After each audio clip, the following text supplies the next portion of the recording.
जनता party के बहुत ही जुझारू और कर्मशील पार्टी के अध्यक्ष सम्माननीय सुकांत मजूमदार जी, हमारे विपक्ष के नेता और हमारे वरिष्ठ साथी श्री सुमेंदु अधिकारी जी, हमारे भारतीय जनता पार्टी के राष्ट्रीय महामंत्री संगठन श्री वी.एल. संतोष जी और हमारे पूर्व अध्यक्ष और वर्तमान में सांसद और राष्ट्रीय उपाध्यक्ष भाई दिलीप घोष जी, हमारे संगठन मंत्री श्री अमिताभ चक्रवर्ती जी, हमारे यहाँ के सह प्रभारी अमित मालवीय जी, हमारे आज के संचालक और प्रदेश के महामंत्री और सांसद ज्योतिर्मय सिंह महतो जी, यहाँ उपस्थित प्रदेश कार्य समिति में उपस्थित सभी पदाधिकारीगण, हमारे प्रदेश के विभिन्न जिलों से आए हुए प्रदेश के अध्यक्ष, महामंत्री, कार्यकारिणी के सदस्य और वरिष्ठ मेरे साथीगण और मीडिया के मेरे साथी, प्रिंट मीडिया और इलेक्ट्रॉनिक मीडिया के मेरे साथी, सबसे पहले सौभय के नमस्कार।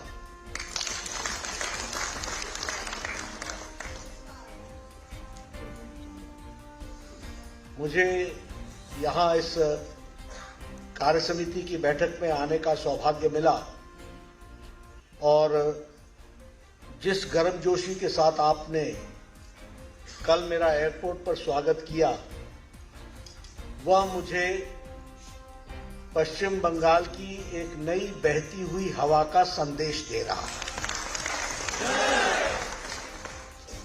और वैसे भी मैं कलकत्ता आऊं और काली माता को याद न करूं, बेलूर मठ को याद न करूं, यहाँ के सांस्कृतिक नेतृत्व प्रदान करने वाले वरिष्ठ सज्जनों को याद न करूं, दक्षिणेश्वर मंदिर को नमन न करूं, तो शायद मेरी यात्रा प्रारंभ ही नहीं होती।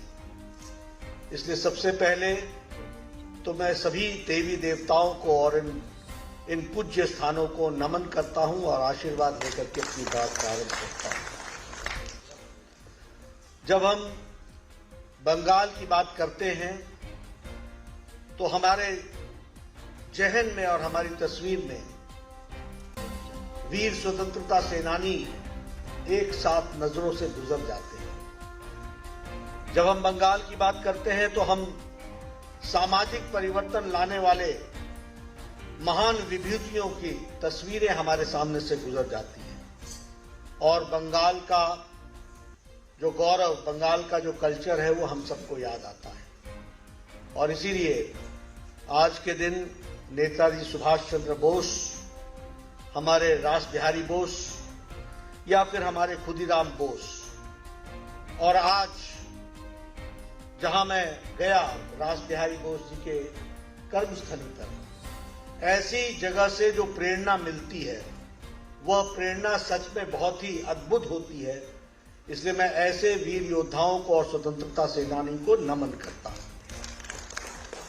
अगर मैं सामाजिक परिवर्तन की बात करूं तो राजा राम मोहन राय को, स्वामी विवेकानंद को, हमारे श्री अरविंदो को, इन सबको भूलना शायद अपनी संस्कृति को भूलने के बराबर है। और इसीलिए रामकृष्ण परमहंस को, सभी महान विभूतियां जिनसे हमको एक तरीके से अध्यात्मवाद की ऊर्जा मिली, ऐसे वरिष्ठ विभूतियों को हम नमन करते हैं, उनसे हम आशीर्वाद प्राप्त करते हैं। बंगाल की धरती पर अभी मैं बंगला में बोलता कम हूं, सुनता तो पूरा हूं और समझता तो ज्यादा ही हूं।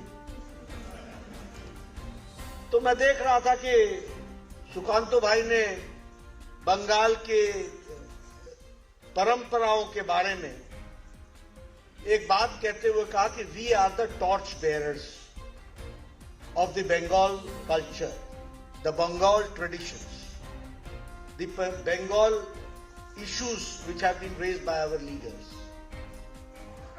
यह बात बहुत स्पष्ट है। और उसी तरीके से हमारे दिलीप दा ने भी आपको बताने की कोशिश की कि पार्टी को हमने कैसे मजबूत किया और हम कैसे आगे मजबूत करेंगे।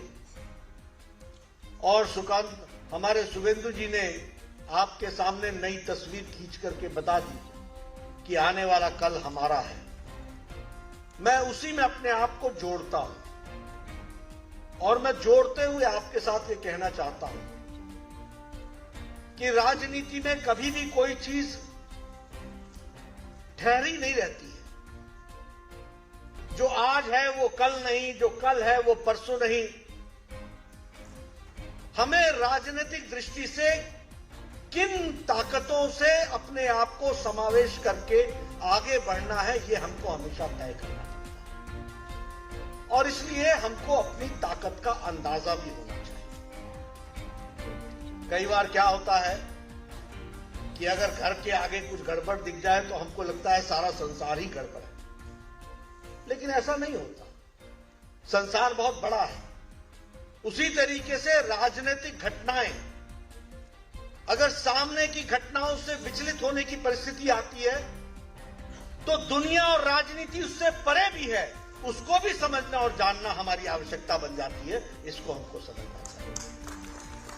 और इसीलिए मैं कई बार लोगों को बोलता हूं कि देखिए, आपको भारतीय जनता पार्टी के साथ जो जुड़ने का मौका मिला है, इसको आप ईश्वर का वरदान समझिए।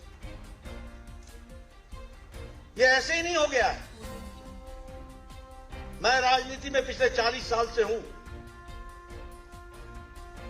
जब मैं कॉलेज और यूनिवर्सिटी में पढ़ा करता था तो कम्युनिस्ट हमारे सामने बीड़ी और सिगरेट का गुलछर्रा उड़ा के गोल गोल धुआं बना करके मुझे समझाया करते थे, Nadda you don't know what is revolution. और मैं उनको 40 साल पहले कहता था, dear friend comrade, Vande Mataram, you do not understand what is evolution. You do not understand evolution. 40 साल पहले मुझे मेरे कांग्रेसी साथी मिलते थे, एनएसयूआई में क्या काम करते थे, बोलते थे, Nadda you don't know politics, it is a matter of opportunity, you are a right person in the wrong party. आज मुझे मिलते हैं तो मैं पूछता हूं, who is in the right party and who is in the wrong party. ये इसलिए आपको मैं बताता हूं कि अगर वो 1980 के दौर में तात्कालिक बातों से मैं भी प्रभावित हो जाता तो आज विश्व की सबसे बड़ी पार्टी का सदस्य और कार्यकर्ता होने का सौभाग्य से वंचित हो जाता। इसलिए मैं बोलता हूं, दूर की देखना और नजदीक की देखने का अंतर होता है और हमारे यहां भी कॉम्प्रिहेंसिव और बाइफोकल दोनों लेंस होते हैं। इसलिए ये ध्यान में रहे कि कॉम्प्रिहेंसिव में, बाइफोकल में दूर से नजदीक मत देखना और नजदीक से दूर मत देखना, लेकिन दोनों पर बराबर की नजर रखना, ये हमारी आवश्यकता होती है। और इसीलिए मेरे से जब कोई बात करता है तो मैं सौभाग्यशाली इसलिए कहता हूं कि देखो, ये हमारी ही पार्टी है जिसमें नेता है, जिसमें नीति है, जिसमें नियत है, जिसमें कार्यक्रम है, जिसमें कार्यकर्ता है लाखों नहीं करोड़ों, और जिसमें साथ काम करने का वातावरण है, तो भारतीय जनता पार्टी में इस बात को समझो। किसी के पास नेता होगा तो नियत नहीं, टीएमसी को देख लो, समझ में आ जाएगा। थोड़ी देर के लिए नेता है, नियत नहीं, नियत है तो नीति नहीं।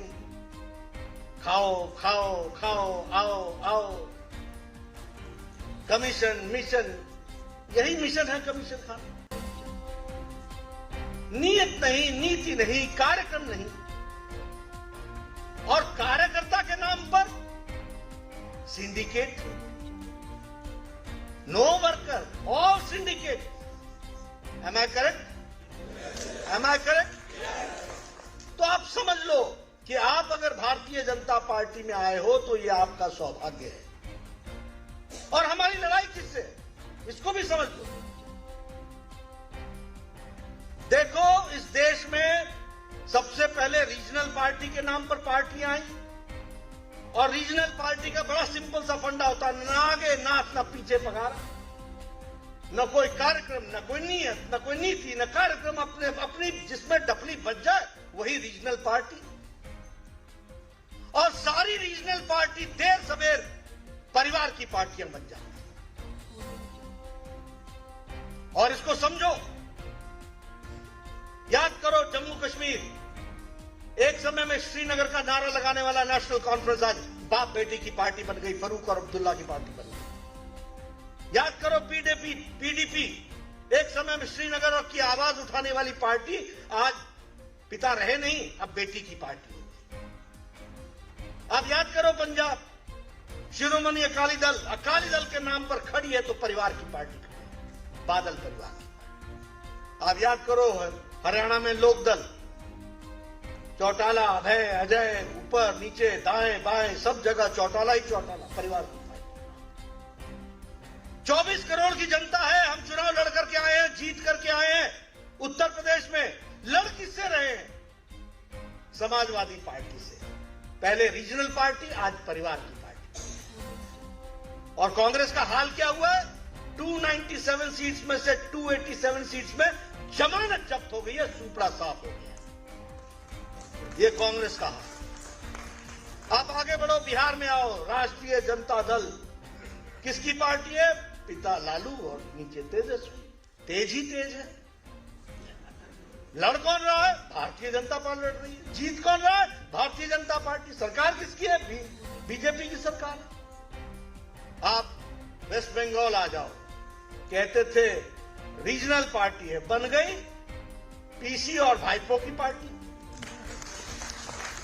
परिवार की पार्टी बन गई। आप जरा नीचे चले जाओ, नवीन बाबू की पार्टी। आप झारखंड चले जाओ, शिबू सोरेन और हेमंत सोरेन की पार्टी। आप उससे नीचे चले जाओ, वाईएसआर की पार्टी, केसीआर की पार्टी, केशव चंद्रशेखर राव की पार्टी तेलंगाना में।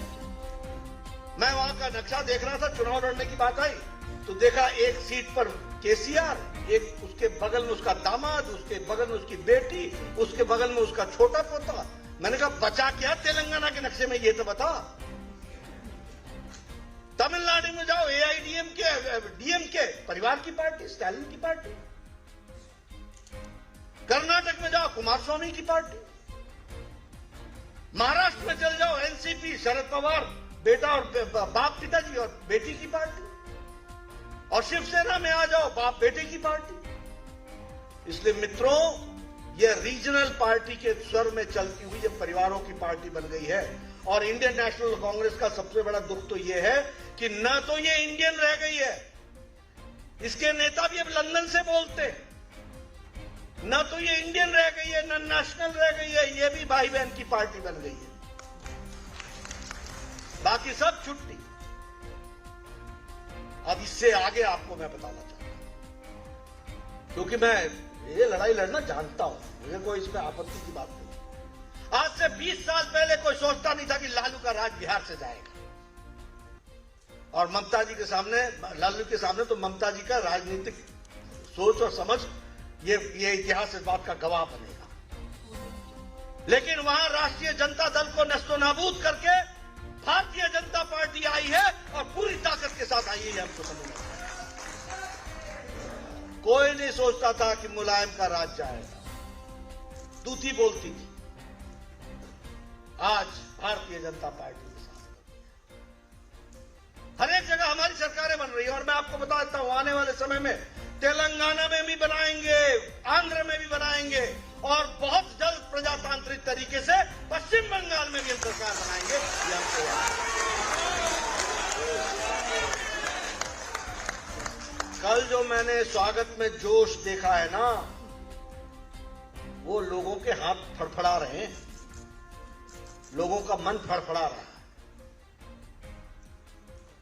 और मैं एक बात बता देता हूं, राजनीति में जो जितना दबाएगा उतना ही उठ करके वापस आएगा, इस बात को समझ लेना। इसलिए मैं आपसे एक ही बात कहने चाहता हूं, अपने रास्ते पर चलते रहो, अडिग रहो, अच्छी तरीके से लड़ाई लड़ो। भारतीय जनता पार्टी यशस्वी होगी ही। किसी ने नहीं सोचा था कि हम कांग्रेस मुक्त हो जाएंगे। अब कांग्रेस मुक्त तो छोड़ो, कांग्रेस लुप्त हो रही। ये इतिहास में दर्ज है भैया। मैं कोई आपको उधर उधर की बातें नहीं सुना रहा। अपने में कॉन्फिडेंस होना चाहिए कि हम जिस रास्ते पर चले हैं वो सही रास्ता है कि नहीं। अगर हमारा रास्ता सही है तो जनता हमारे साथ चलेगी, आगे बढ़ेगी और हम यशस्वी होंगे। इस बात को हमको समझ लेना चाहिए। आज मित्रों, हमारा सौभाग्य है हमारे पास नरेंद्र मोदी जी जैसा नेता हो और हमारी सरकार हो, जवाबदेह सरकार हो, प्रो रिस्पॉन्सिबल सरकार हो, डेवलपमेंट इंक्लूसिव गवर्नमेंट की वाली सरकार हो। कभी सोचा था? अब मैं इस समय कहना नहीं चाहता हूं कि जब ये इंजेक्शन बन रहे थे वैक्सीनेशन के, तो उस समय ममता जी क्या कह रही थी, उस समय हमारे ये अखिलेश क्या कह रहे थे, मोदी टीका है, बीजेपी टीका है। और आपके यहां चर्चा होती थी इसका टेस्ट नहीं हुआ, टेस्ट नहीं हुआ, बिना टेस्ट के लगवा लिया, 3 लगवा लिए और जनता को गुमराह किया कि मत लगाओ मत लगाओ। हुआ है कि नहीं हुआ है? हुआ है कि नहीं हुआ है? ऐसे तो आपके नेता हैं। ये है उनकी तस्वीर। लेकिन हमको क्या इसमें से समझना है? हमको इसमें से इस बात को समझना है। देखिए, मैं बार बार लोगों को बोलता हूं, 10 साल से 30 साल लगे भारत में दवाइयां पहुंचने में। चिकन पॉक्स पहुंचने में 20-25 साल लगे, ट्यूबरक्लोसिस पहुंचने में 30 साल लगे, पोलियो पहुंचने में 27 साल लगे, टेटनस पहुंचने में 28 साल लगा और जापानीज इंसेफ्लाइटिस बीमारी, जापानी बुखार, उसका इंजेक्शन पहुंचने में भारत में 100 साल लगे। 1906 में दवाई आ गई थी, भारत में 2006 में आई। और जब कोरोना आया तो जनवरी 2020 को पहला केस आया था। अप्रैल महीने में टास्क फोर्स बैठाया गया, नवंबर महीने में टेस्ट शुरू हो गया और 9 महीने के अंदर मोदी जी ने 1 नहीं 2 टीके भारत को दिए। ये बदलता भारत, ये बदलता भारत। आप सब लोग नजदीक बैठे हो, किसी ने भी मास्क नहीं पहना है। ये मोदी जी का सुरक्षा कवच है। नहीं तो विदेश की तस्वीर उठा के देख लो, बाइडेन भी मास्क लगा के दिखते हैं आपको। ये हमारी भारत, और क्या है संख्या हमारी, 130 करोड़, 200 करोड़ डोज लेके बैठा हुआ Bharat, world's largest and world's fastest vaccination programme. और इतना ही नहीं, 100 देशों को हम 18.5 करोड़ वैक्सीन दे चुके हैं और 48 देशों को मुफ्त दे चुके हैं 2.5 करोड़ वैक्सीन। ये भी हमको, यानी भारत अब लेने वाला नहीं हो गया, देने वाला भारत हो गया। इसको भी हमको समझना चाहिए। और यहां आपके यहां चर्चा होती थी टेस्ट होबे ना, करबे ना। अब क्या हो रहा है, कैसे हुआ? मित्रों, हमको समझना चाहिए कि राजनीति में कौन हमारा साथ देता है, कौन हमारा साथ नहीं देता है। आज आपको जानकर खुशी होगी कि मोदी जी के नेतृत्व में गरीबी 22% से घट करके 10% पर आ गई, यानी 12% गरीबी, एक बीपीएल समाप्त हो गई। 12% हमारा ग्रोथ रेट 8.7% पर खड़ा है। पेंडेमिक के बाद, कोरोना के बाद हम 8.7% के ग्रोथ रेट पर खड़े हैं। अमेरिका 4.4 पर खड़ा है। हम आगे बढ़ रहे हैं, हमारी तीव्र गति से विकास हो रहा है और हम आर्थिक दृष्टि से बढ़ रहे हैं। लेकिन इसके पीछे यह भी याद रखना चाहिए कि प्रधानमंत्री गरीब कल्याण अन्न योजना 80 करोड़ की जनता को 5 किलो गेहूं या 5 किलो चावल, 1 किलो दाल दे रहे हैं कि नहीं दे रहे हैं? मिल रहा है कि नहीं मिल रहा है?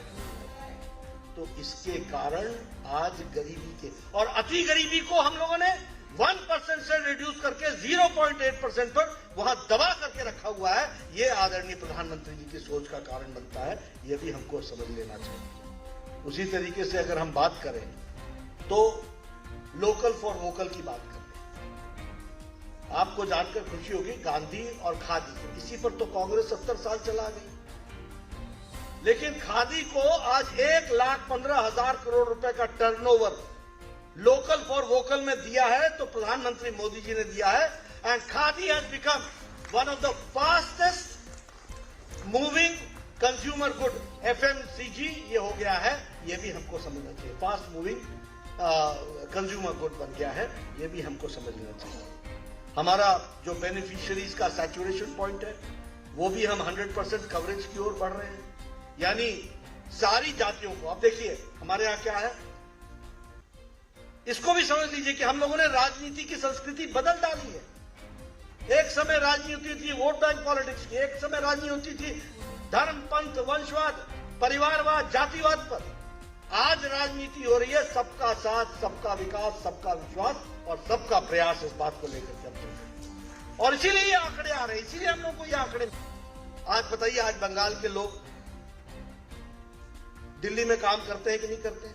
इसलिए हुगली का रहने वाला भी अगर एक सुब्रतो कुमार, ध्यान दिया, विकास के बहुत से आयाम हैं जिसको हम आपके साथ शेयर करना चाहते हैं। अगर मैं स्वच्छ भारत मिशन की बात करूं, 11 करोड़ अगर टॉयलेट्स बने हैं तो वेस्ट बंगाल में 74 लाख टॉयलेट्स बने हैं।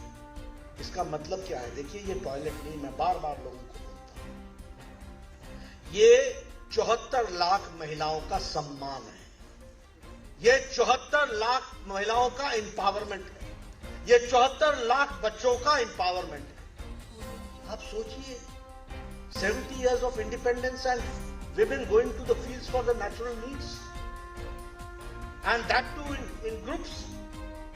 ये भारत था। आपके बंगाल में 74 लाख बहनें प्रतिदिन सवेरे और शाम अपने नेचुरल नीड्स के लिए बाहर जाया करती थी खेतों पर। उनके एक एक बच्चे भी तो होंगे, तो 74 लाख बच्चे भी तो हुए। यह सुलभ शौचालय और यह इज्जत घर, यह शौचालय सिर्फ शौचालय नहीं है, ये लाइफ विद डिग्निटी का तरीका है जिसको हमको याद रखना चाहिए और उसको आगे बढ़ाना चाहिए। उसी तरीके से अगर मैं जनधन योजना की बात करूं तो आपके यहां 45 करोड़ में से 2.82 करोड़ 82 लाख जनधन खाते खुले हैं। अब जनधन खाते का मतलब समझ लीजिए, 20 करोड़ बहनों को मोदी जी ने कोविड के 3 महीने लॉकडाउन में 500 रुपीज पहुंचाया कि नहीं पहुंचाया? पहुंचाया कि नहीं पहुंचाया? There was no postman, there was no post office, there was nobody in between. It was Modi ji and the women, and the number was 20 crore. 20 crore को पहुंचाया गया और आपके यहाँ 2 करोड़ 82 लाख महिलाओं को ये 500 रुपए पहुंचाए गए। This is women empowerment. ये हमको याद रखना चाहिए और समझ लेना चाहिए। आवास योजना की अगर बात करें तो उसमें भी अगर 3 करोड़ 43 लाख मकान बने हैं तो आपके यहां भी 47 लाख मकान सैंक्शन हुए हैं और उसमें 3 करोड़ 43 लाख मकान सैंक्शन हुए हैं और 2 करोड़ 29 लाख हाउसेस कंप्लीट हो गए हैं और वेस्ट बंगाल में 34 लाख कंप्लीट हुए हैं। यह आपकी तस्वीर है। 34 लाख मकान आपके यहां कंप्लीट हुए हैं। प्रधानमंत्री उज्ज्वला योजना की बात करें तो 9 करोड़ अगर गैस के कनेक्शन दिए गए हैं तो 20 लाख 79,000 आपके यहां भी गैस के कनेक्शन दिए गए हैं। This is also empowerment. आपको, मैं गांव का रहने वाला हूं इसलिए आपसे बताता हूं। आप बताइए, गांव में महिलाएं लकड़ी इकट्ठा करने के लिए जंगल में जाती थी कि नहीं जाती थी? अच्छा, फिर वहां झगड़ा होता था कि नहीं? ये मेरा पेड़, ये तेरा पेड़ है, ये आमनी के पेड़ होता है कि नहीं? फिर वो झगड़ा निपटो, फिर टहनी काटा या पेड़ काटा या तना काटा, फिर फॉरेस्ट ऑफिसर को देखो और फिर लकड़ी को लाके सुखाओ और सुखा करके फिर चूल्हा जलाओ और 200 सिगरेट का धुआं एक भोजन में धुआं अपने फेफड़े में ले लो। आजकल हमारी बहनें टक से लाइटर जलाती हैं, 5 मिनट में चाय देती हैं, 5 मिनट आधे घंटे में भोजन देती हैं, बोलती है काम पे जाओ, काम पे जाओ, लगो काम पे। ये है women empowerment that we have.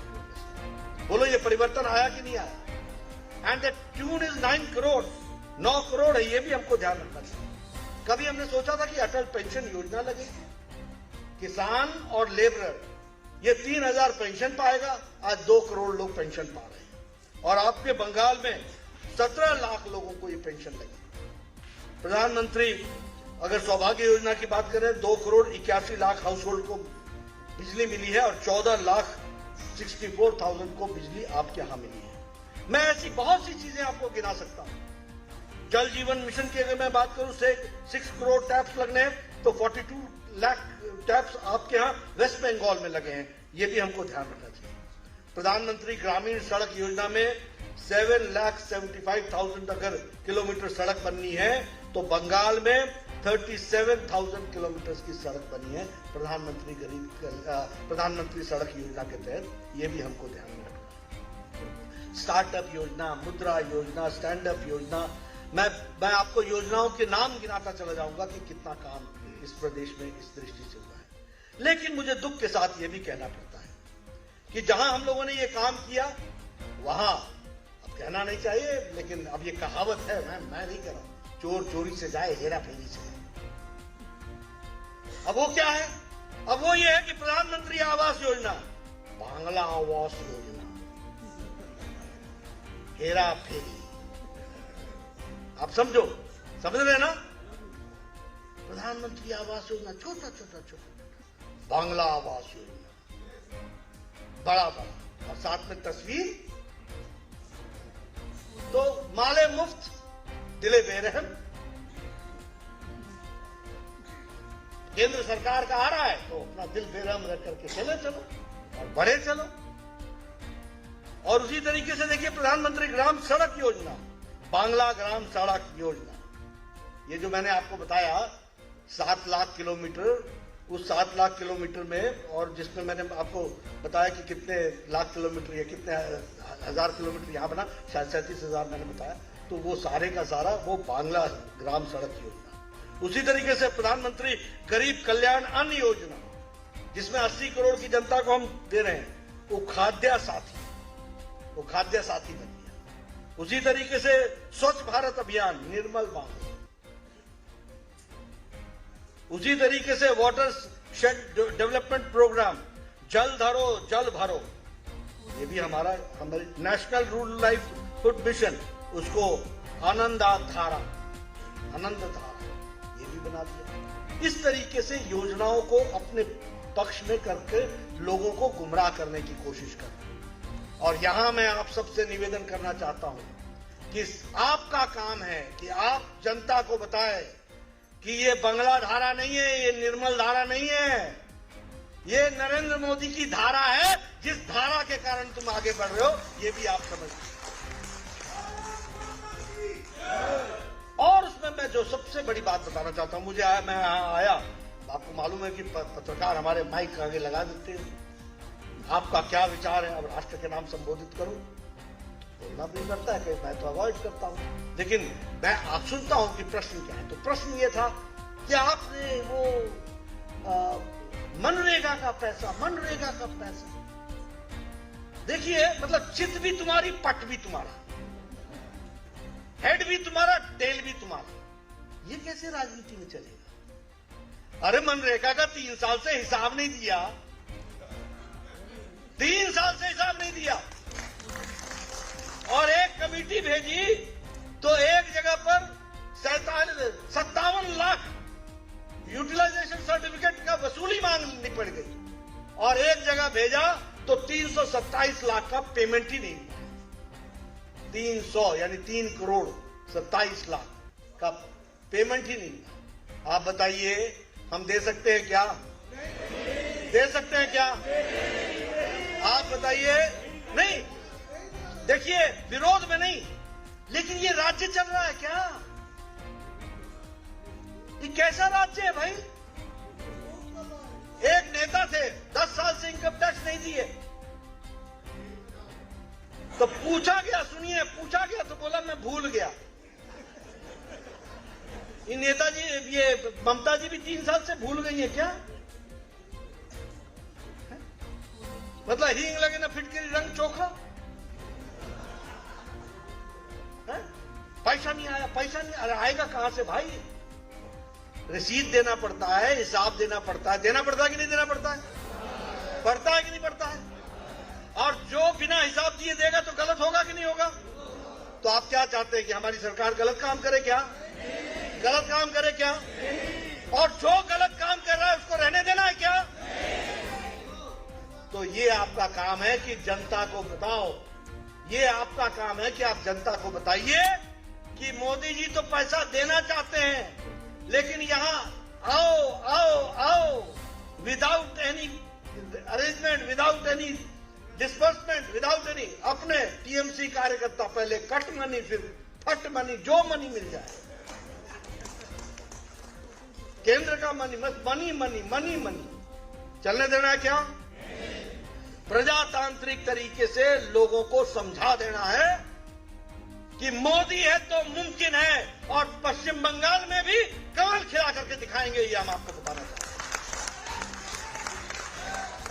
इसलिए मित्रों, बहुत सी बातें, मेरा बंगाल से विशेष लगाव है। मैं चाहता हूं कि बंगाल जिस गौरव में पोजीशन पर था उस गौरव में पोजीशन पर पहुंचे। आज दुख होता है। आप बताइए, कभी ये eastern, when Bengal thinks today India thinks tomorrow था कि नहीं था? था कि नहीं था? आप बताइए, ये कभी इकोनॉमी की कैपिटल थी कि नहीं थी? और आज क्या हो गया?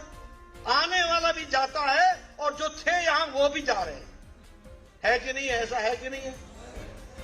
अब इसको अगर आप देखेंगे तो हमको ये लगता है कि एक दुखदायी सिचुएशन यहां आकर के खड़ी।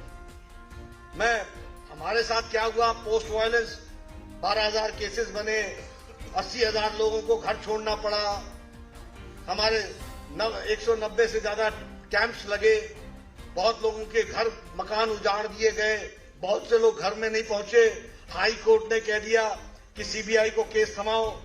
रेप केसेस हो गए, मर्डर केसेस हो गए, मोर देन 60 मर्डर केसेस हो गए। मैं अपना रोना नहीं रोऊंगा, हम लड़ना जानते हैं, प्रजातांत्रिक तरीके से लोगों को जेल में डालेंगे। आज सवेरे उठा तो देखा लालू जी आज कोर्ट में पेश होंगे। 25 साल पहले कोई इमेजिन नहीं कर सकता था, और 20 साल बाद की तस्वीर बता रहा हूं मैं। पीसी और भाईपो ये हर दिन पेशियों में मौजूद मिलेंगे, ये आपका ध्यान रखें। ये देश नियम पर चलता है, ये कानून पर चलता है, किसी के विम्स और फैंसीज पर नहीं चलता है। नेशनल ह्यूमन राइट्स कमीशन ने लिखा है that in West Bengal it is not the rule of law, it is the law of the rulers. समझ लो इस बात को। और आपको लगता होगा मैं तो कभी भूलता नहीं हूं, क्योंकि अंधेरे का उजाले का मजा लेना हो तो अंधेरा याद रखना चाहिए। इसलिए हम तो याद रखते हैं, हमको तो मालूम है। आज सुबह जब मैं उठा तो मैंने याद किया अपने 20 साल पहले की मेमोरी लेन में जाकर के। लालू बोलता था विधान भी हम ही है, संविधान भी हम ही है। आज पेशी में हाजिर भी हम ही है। तो ये नेचुरल प्रोसेस ही होगा। मैं किसी से दुश्मनी में नहीं कह रहा हूं, मैं सबको आगाह करना चाहता हूं कि आप समझो, law will take its own course. अगर 53 मर्डर हुए हैं, 60 मर्डर हुए हैं, तो इसका जवाब प्रजातांत्रिक तरीके से इसका लिया जाएगा, और भारतीय जनता पार्टी कहीं पीछे नहीं रहने वाली है। इस बात को आप याद रखें। लेकिन मेरे सामने जो प्रश्न है, क्या बंगाल हम ये तस्वीर देखना चाहते हैं? 4th highest number of cases of murder in India, highest number of attempt to murder cases in India, West Bengal, highest number of cases of grievous hurt, 3rd highest total number of violent crimes. और हमारी CM every rape घटना को बोलती है छोटो घटना हो। ये मुख्यमंत्री का बयान है। यानी रक्षक ही अगर भक्षक बन जाए तो क्या होती होगी स्थिति, इसको भी हमको समझ लेना चाहिए। और उसी तरीके से as per the crime records of 2019, 1069 cases of rapes and 944 incidents of attempt to rape.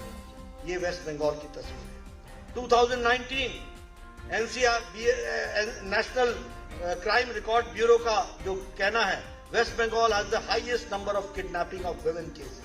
That means women trafficking is maximum in West Bengal. This is the dignity.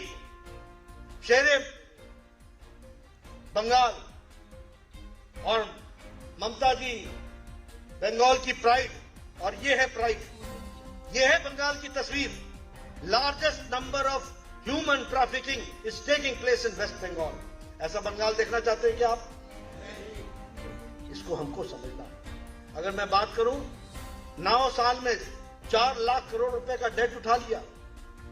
वो 4 वाक का सिद्धांत, घी पियो, ऋण लेकर के घी पियो, मौज करो, कल किसने देखा, यही फिलॉसफी। सीबीआई को इन्वेस्टिगेशन के लिए परमिशन नहीं दे रहे हैं और उसी तरीके से हाई कोर्ट को इंटरवेंशन करना पड़ता है इन्वेस्टिगेशन के लिए। ये सारी चीजों को आपके सामने मैं, अब ये रामपुर हाट की घटना आपके ध्यान में, बताइए ये 21वीं शताब्दी की घटना है। लगता है आपको कि हम 21वीं शताब्दी में हैं? लगता है जिंदे जला दिए जाए?